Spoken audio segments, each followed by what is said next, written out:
Assim era que cantava os cabras de Lampião, dançando e chachando nos forró do sertão. Está começando o episódio número 6 do TemaCast. Aqui é Francisco Seixas e tenho o imenso prazer de ter comigo Larissa Abreu. Oi, gente. Igor Alcântara. Oi, pessoal. Que bom estar aqui de volta para bater um papo com vocês. E o convidado Fabrício Soares. Olá, pessoal. Olha, junto falaremos sobre um dos personagens mais controversos da história recente e do folclore brasileiro. Há quem o idolatre como um benfeitor, revolucionário e valente soldado se opondo ao sistema. E outros simplesmente acham que ele e seu bando não passavam de marginais, assassinos sádicos e cruéis malfeitores. Sim, estamos falando de Virgulino Ferreira, vulgo Lampião, o rei do cangaço. O cangaço, ele abrangeu os estados da Bahia, de Sergipe, Alagoas, Pernambuco, Paraíba, Rio Grande do Norte e Ceará. Praticamente ali o Nordeste inteiro, tirando a parte ali que a gente já começa ali do Piauí, Amazônia Legal, ali Maranhão, mas aquela parte ali é praticamente inteira, né? Exato. Só fazer um adendo aqui, me parece, pelas pesquisas que eu fiz, né, eu vi muita informação que esse primeiro cangaceiro aí, ele começou em Recife, começou a atuar ali em Recife. Tu tá se referindo ao Lucas da Feira? Isso. Pois é, mas assim, tu vê que ele fica bem distanciado do resto, né, dos outros grupos de cangaceiros. Ele fica lá em 1840, é o registro que se tem. Isso. Tá? E é interessante notar que, ao contrário do que muita gente pode pensar, o Lampião, ele não foi o primeiro cangaceiro, ele aderiu ao cangaço. Então o cangaço ele já vinha de muito tempo, que era um movimento que já acontecia há algum tempo, e Lampião aderiu a esse movimento, o que pode parecer que ele, por ser uma figura tão icônica, ele tenha criado esse movimento, tenha começado com ele. Tem muita gente que acha que o cangaço começou em Lampião e terminou com o Lampião, e na verdade não é bem isso. Mas vamos fazer assim, vamos fazer uma visão a respeito do cangaço. O cangaço ele é visto por duas óticas. A ótica o ponto de vista da lei, tá? No ponto de vista da lei, os cangaceiros eram bandidos e criminosos da pior espécie, já que eles matavam, roubavam, praticavam outros crimes como estupros e faziam negociatas sujas com políticos e fazendeiros. Isso no ponto de vista da lei. Eram foras da lei porque não cumpriam a lei. Agora, do ponto de vista político, eles faziam parte de uma pequena porção da população que não aceitaram, desde os tempos da colonização, como já foi dito pelo Igor, né, o modelo oligárquico onde o poder econômico e político pertence a uma minoria privilegiada. Então, aquilo que o Igor falou, nomeia lá um coronel, ele é o dono daquela região, ele manda, desmanda, controla a vida de todo mundo, decide quem é que vota em quem, tal, não sei o quê. Então, do ponto de vista político, o cangaço eram as pessoas que não se subjugaram a esse modelo, então transgrediam as leis vigentes e faziam valer as regras e as leis particulares. Precisa com as suas próprias mãos, Lampião não morreu, Lampião que é uma fera. Embora exista controvérsia, inclusive quanto à data de nascimento do Lampião, Virgulino Ferreira da Silva teria nascido no dia 4 de junho de 1898, mas há quem diga que ele nasceu no dia 7 de julho de 1895. Mas, para variar, mais uma controvérsia aí para a gente lidar. Ele nasceu na comarca de Vila Bela, que hoje se chama Serra Talhada, em Pernambuco. Ele é o terceiro dos 9 filhos de José Ferreira e Maria Lopes. Bom, agora vamos ver como é que foi Lampião. Lampião, para muitos, é um psicopata, um louco e não sei o que, mas afinal, ele teve uma infância normal, como qualquer outra criança da época dele. Ele recebeu uma alfabetização precária, mas muito acima do que se costumava receber na época e naquela região. E aí é o seguinte, ele entra no cangaço porque em 1915 começa uma briga entre a família Ferreira, que é a família dele, e a do vizinho, que era José Saturnino. Uns dizem que é por causa de terras e outros dizem que é por causa de chocalho, aquela coisa que se coloca no pescoço do boi lá, do gado, tá? Até nisso existe controvérsia. Mas seja qual for o motivo, não era um motivo assim muito grande. A gente vai fazer agora uma abordagem a respeito da maneira que o bando de Lampião agia, tá? Então, para a gente poder falar disso, a gente vai ter que criar aqui um índice, tá? De alguns termos porque a gente fala assim, que o confronto entre o bando de Lampião e os volantes, quando eu digo volantes, eu estou me referindo às patrulhas militares, que eram chamadas de volante na época, tá?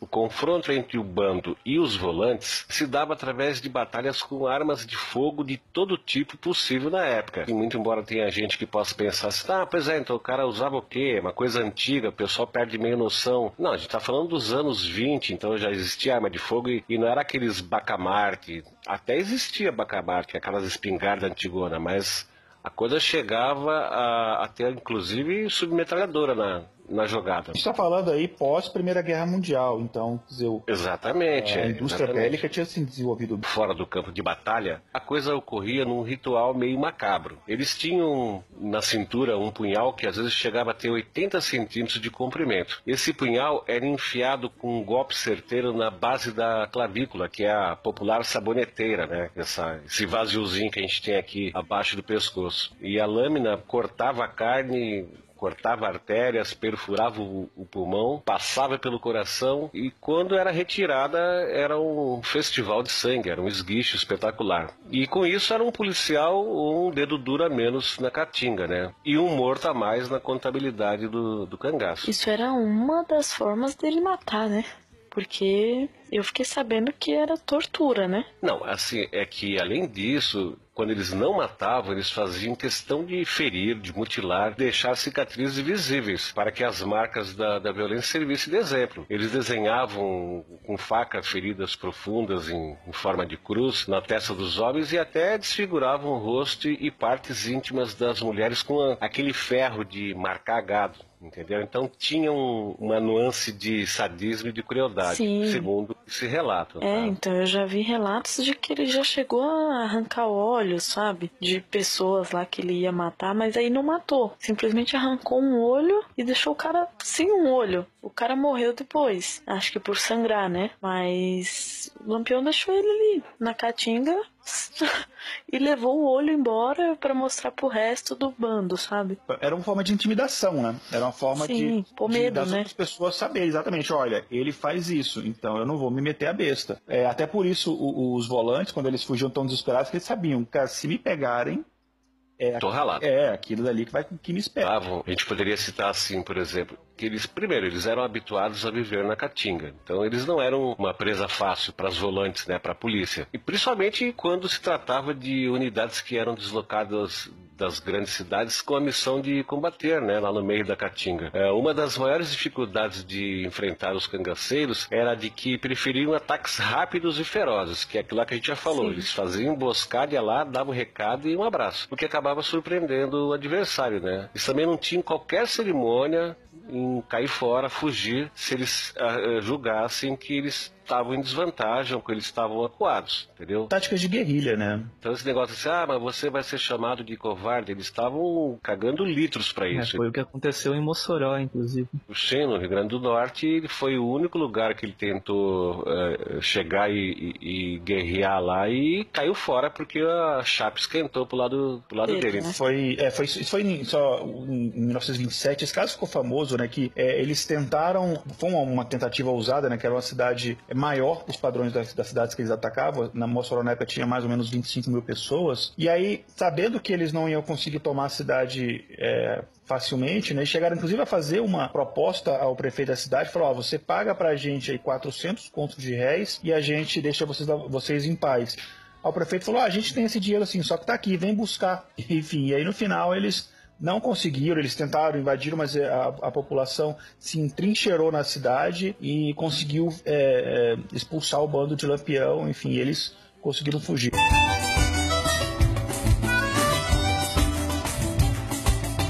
Meu padrinho de ser humano fazer.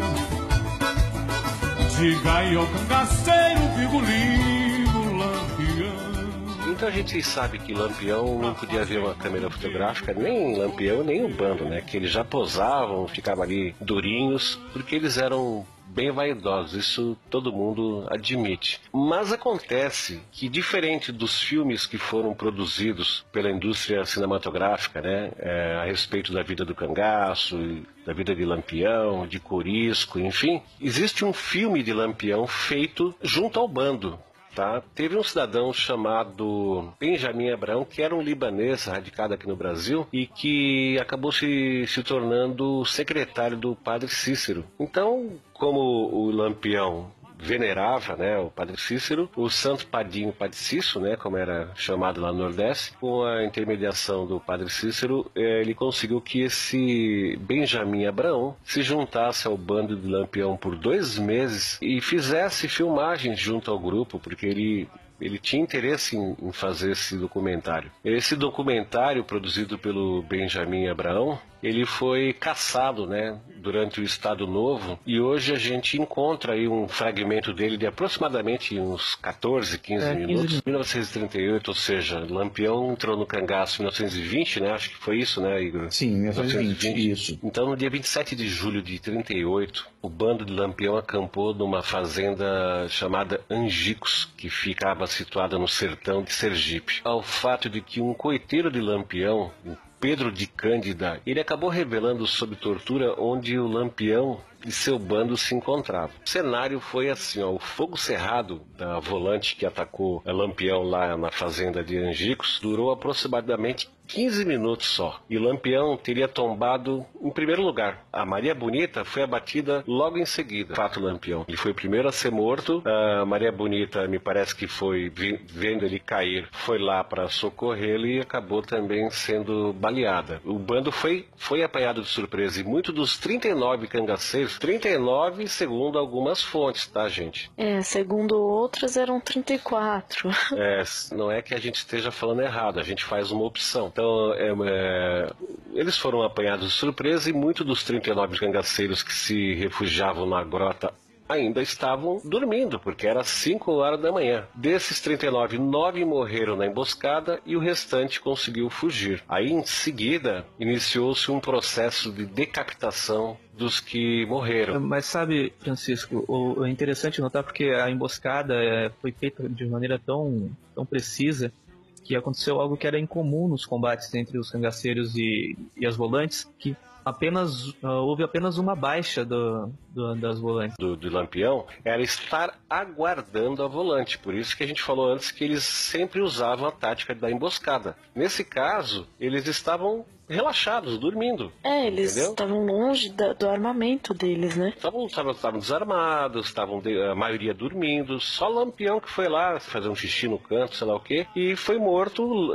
Maria Bonita na sequência, e depois houve o combate, quer dizer, a maioria dos cangaceiros talvez não tivesse tido chance de ter acesso à arma, né, para poder revidar, mas mesmo assim, mesmo tendo sido um ataque de surpresa, eles conseguiram mandar um militar pro lado de lá, né. O coronel, né, o João Bezerra, ele pega as cabeças que foram colocadas dentro de latas com querosene e sal, me parece, e começou a exibir como troféu por onde ele passava, atraindo um monte de gente, né, para ver. Primeiro, eles foram para Piranhas, que era a cidade mais próxima, onde as cabeças foram arrumadas numa escadaria da prefeitura, junto com as armas e os apetrechos, né, do cangaceiro, e foram fotografadas, que é uma fotografia que a gente encontra fácil na internet, tá? E depois essas cabeças foram levadas para Maceió. Então você vê que passou um certo tempo aí e que foi mesmo uma caravana, essas cabeças foram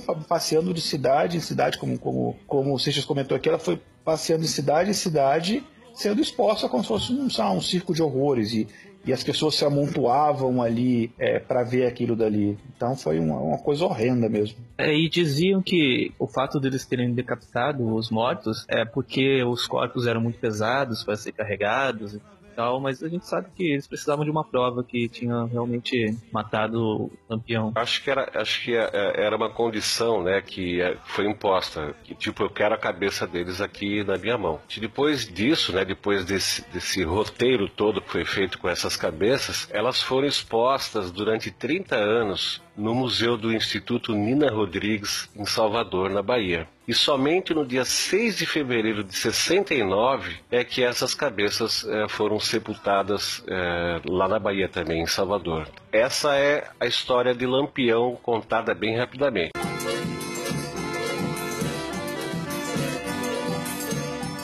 Ô mulher rendeira, ô mulher renda, chorou por mim, não fica só, luçou, vai no bornar.